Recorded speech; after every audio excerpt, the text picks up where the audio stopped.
The 7 Voyages of Sindbad the Sailor.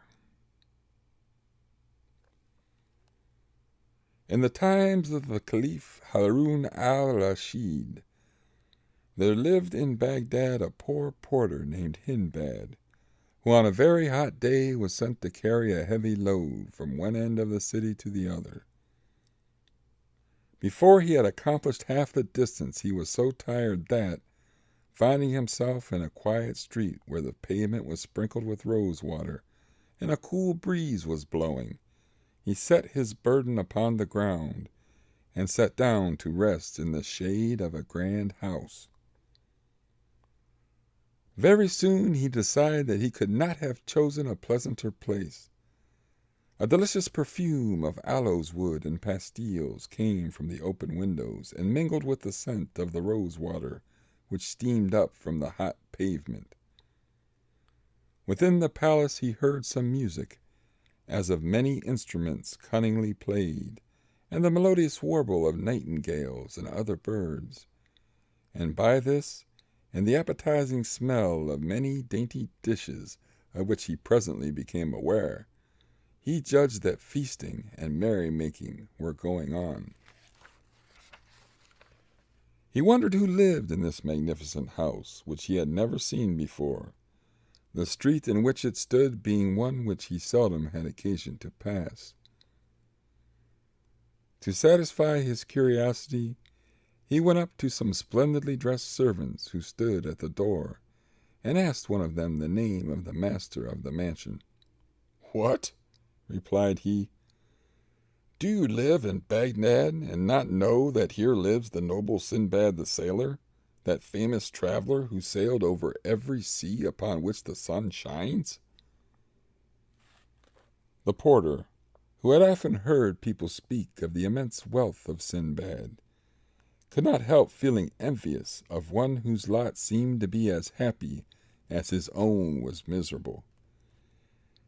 Casting his eyes up to the sky, he exclaimed aloud, "Consider, mighty creator of all things, the difference between Sindbad's life and mine.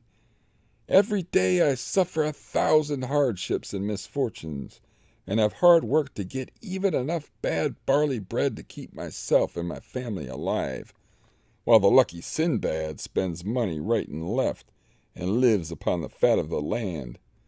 What has he done that you should give him this pleasant life? What have I done to deserve so hard a fate?" So saying, he stamped upon the ground like one beside himself with misery and despair. Just at this moment a servant came out of the palace, and taking him by the arm said, "Come with me. The noble Sindbad, my master, wishes to speak to you." Sindbad was not a little surprised at this summons, and feared that his unguarded words might have drawn upon him the displeasure of Sindbad, so he tried to excuse himself upon the pretext that he could not leave the burden which had been entrusted to him in the street. However, the lackey promised him that it should be taken care of, and urged him to obey the call so pressingly that at last the porter was obliged to yield. He followed the servant into a vast room, where a great company was seated round a table covered with all sorts of delicacies. In the place of honor sat a tall, grave man, whose long white beard gave him a venerable air. Behind his chair stood a crowd of attendants, eager to minister to his wants. This was the famous Sindbad himself. The porter, more than ever alarmed at the sight of so much magnificence, tremblingly saluted the noble company. Sindbad, making a sign to him to approach, caused him to be seated at his right hand, and himself heaped choice morsels upon his plate, and poured out for him a draught of excellent wine, and presently, when the banquet drew to a close, spoke to him familiarly, asking his name and occupation. "My lord," replied the porter, I am called Hindbad." "I am glad to see you here," continued Sindbad, "and I will answer for the rest of the company that they are equally pleased. But I wish you to tell me what it was that you said just now in the street." For Sindbad, passing by the open window before the feast began, had heard his complaint and therefore had sent for him.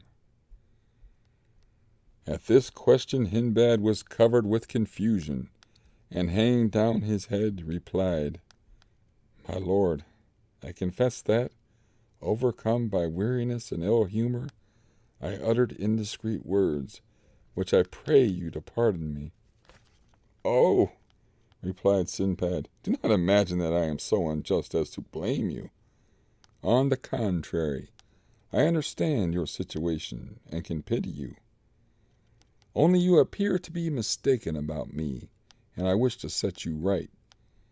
You doubtless imagine that I have acquired all the wealth and luxury that you see me enjoy without difficulty or danger, but this is far indeed from being the case. I have only reached this happy state after having for years suffered every possible kind of toil and danger. Yes, my noble friends," he continued, addressing the company, "I assure you that my adventures have been strange enough to deter even the most avaricious men from seeking wealth by traversing the seas. Since you have, perhaps, heard but confused accounts of my 7 voyages, and the dangers and wonders that I have met with by sea and land, I will now give you a full and true account of them, which I think you will be well pleased to hear." As Sindbad was relating his adventures chiefly on account of the porter, he ordered, before beginning his tale, that the burden which had been left in the street should be carried by some of his own servants to the place for which Hindbad had set out at first, while he remained to listen to the story.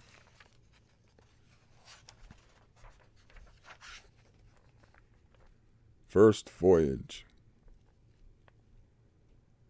I had inherited considerable wealth from my parents, and being young and foolish, I at first squandered it recklessly upon every kind of pleasure, but presently, finding that riches speedily take to themselves wings if managed as badly as I was managing mine, and remembering also that to be old and poor is misery indeed, I began to bethink me of how I could make the best of what still remained to me. I sold all my household goods by public auction, and joined a company of merchants who traded by sea, embarking with them at Balsora in a ship which we had fitted out between us. We set sail and took our course toward the East Indies by the Persian Gulf, having the coast of Persia upon our left hand, and upon our right the shores of Arabia Felix. I was at first much troubled by the uneasy motion of the vessel, but speedily recovered my health, and since that hour have been no more plagued by seasickness. From time to time we landed at various islands, where we sold or exchanged our merchandise, and one day, when the wind dropped suddenly, we found ourselves becalmed close to a small island like a green meadow, which only rose slightly above the surface of the water. Our sails were furled, and the captain gave permission to all who wished to land for a while and amuse themselves. I was among the number, but when, after strolling about for some time, we lighted a fire and sat down to enjoy the repast which we had brought with us, we were startled by a sudden and violent trembling of the island, while at the same moment those left upon the ship set up an outcry, bidding us come on board for our lives, since what we had taken for an island was nothing but the back of a sleeping whale. Those who were nearest to the boat threw themselves into it, others sprang into the sea, but before I could save myself, the whale plunged suddenly into the depths of the ocean, leaving me cling to a piece of the wood which we had brought to make our fire. Meanwhile, a breeze had sprung up, and in the confusion that ensued on board our vessel in hoisting the sails and taking up those who were in the boat and clinging to its sides, no one missed me, and I was left at the mercy of the waves. All that day I floated up and down, now beaten this way, now that, and when night fell I despaired for my life. But, weary and spent as I was, I clung to my frail support, and great was my joy when the morning light showed me that I had drifted against an island. The cliffs were high and steep, but luckily for me some tree roots protruded in places, and by their aid I climbed up at last and stretched myself upon the turf at the top, where I lay more dead than alive, till the sun was high in the heavens. By that time I was very hungry, but after some searching I came upon some eatable herbs and a spring of clear water, and much refreshed, I set out to explore the island. Presently I reached a great plain where a grazing horse was tethered, and as I stood looking at it, I heard voices talking, apparently underground, and in a moment a man appeared who asked me how I came upon the island. I told him my adventures, and heard in return that he was one of the grooms of Mirage, the king of the island, and that each year they came to feed their master's horses in this plain. He took me to a cave where his companions were assembled, and when I had eaten of the food they set before me, they bade me think myself fortunate to have come upon them when I did, since they were going back to their master on the morrow, and without their aid I could certainly never have found my way to the inhabited part of the island. Early the next morning we accordingly set out, and when we reached the capital I was graciously received by the king, to whom I related my adventures, upon which he ordered that I should be well cared for and provided with such things as I needed. Being a merchant, I sought out men of my own profession, and particularly those who came from foreign countries, as I hoped in this way to hear news from Baghdad, and find out some means of returning thither, for the capital was situated upon the seashore, and visited by vessels from all parts of the world. In the meantime, I heard many curious things, and answered many questions concerning my own country, for I talked willingly with all who came to me. Also, to while away the time of waiting, I explored a little island named Cassel, which belonged to King Mirage, and which was supposed to be inhabited by a spirit named Degiel. Indeed, the sailors assured me that often at night the playing of timbrels could be heard upon it. However, I saw nothing strange upon my voyage, saving some fish that were full 200 cubits long, but were fortunately more in dread of us than even we were of them, and fled from us if we did but strike upon a board to frighten them. Other fishes there were only a cubit long, which had heads like owls. One day after my return, as I went down to the quay, I saw a ship which had just cast anchor, and was discharging her cargo, while the merchants to whom it belonged were busily directing the removal of it to their warehouses. Drawing nearer, I presently noticed that my own name was marked upon some of the packages, and after having carefully examined them, I felt sure that they were indeed those which I had put on board our ship at Balsora. I then recognized the captain of the vessel, but as I was certain that he believed me to be dead, I went up to him and asked him who owned the packages that I was looking at. "There was on board my ship," he replied, a merchant of Baghdad named Sindbad.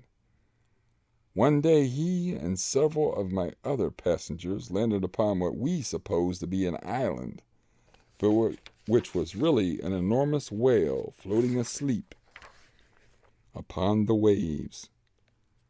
No sooner did it feel upon its back the heat of the fire which had been kindled than it plunged into the depths of the sea. Several of the people who were upon it perished in the waters, and among others, this unlucky Sindbad. This merchandise is his, but I have resolved to dispose of it for the benefit of his family, if I should ever chance to meet with them. Captain, said I am that Sindbad whom you believe to be dead, and these are my possessions. When the captain heard these words, he cried out in amazement, Lack-a-day! And what is the world coming to? In these days there is not an honest man to be met with. Did I not with my own eyes see Sindbad drowned, and now you have the audacity to tell me that you are he? I should have taken you to be a just man, and yet for the sake of obtaining that which does not belong to you, you are ready to invent this horrible falsehood. Have patience, and do me the favor to hear my story, said I. Speak then, replied the captain. I'm all attention. So I told him of my escape, and of my fortunate meeting with the king's grooms, and how kindly I had been received at the palace. Very soon I began to see that I had made some impression upon him, and after the arrival of some of the other merchants, who showed great joy at once more seeing me alive, he declared that he also recognized me. Throwing himself upon my neck, he exclaimed, Heaven be praised that you have escaped from so great a danger. As to your goods, I pray you take them and dispose of them as you please. I thanked him and praised his honesty, begging him to accept several bales of merchandise in token of gratitude. But he would take nothing. Of the choicest of my goods I prepared a present for King Mirage, who was at first amazed, having known that I had lost my all. However, when I had explained to him how my bales had been miraculously restored to me, he graciously accepted my gifts, and in return gave me many valuable things. I then took leave of him, and exchanging my merchandise for sandal and aloes wood, camphor, nutmegs, cloves, pepper, and ginger, I embarked upon the same vessel, and traded so successfully upon our homeward voyage that I arrived in Balsora with about 100,000 sequins. My family received me with as much joy as I felt upon seeing them once more. I bought land and slaves, and built a great house in which I resolved to live happily, and in the enjoyment of all the pleasures of life, to forget my past sufferings. Here Sindbad paused, and commanded the musicians to play again, while the feasting continued until evening. When the time came for the porter to depart, Sindbad gave him a purse containing 100 sequins, saying, Take this, Hindbad, and go home, but tomorrow come again, and you shall hear more of my adventures. The porter retired, quite overcome by so much generosity, and you may imagine that he was well received at home, where his wife and children thanked their lucky stars that he had found such a benefactor. The next day Hindbad, dressed in his best, returned to the voyager's house, and was received with open arms. As soon as all the guests had arrived, the banquet began as before, and when they had feasted long and merrily, Sindbad addressed them thus, My friends, I beg that you will give me your attention while I relate the adventures of my second voyage, which you will find even more astonishing than the first.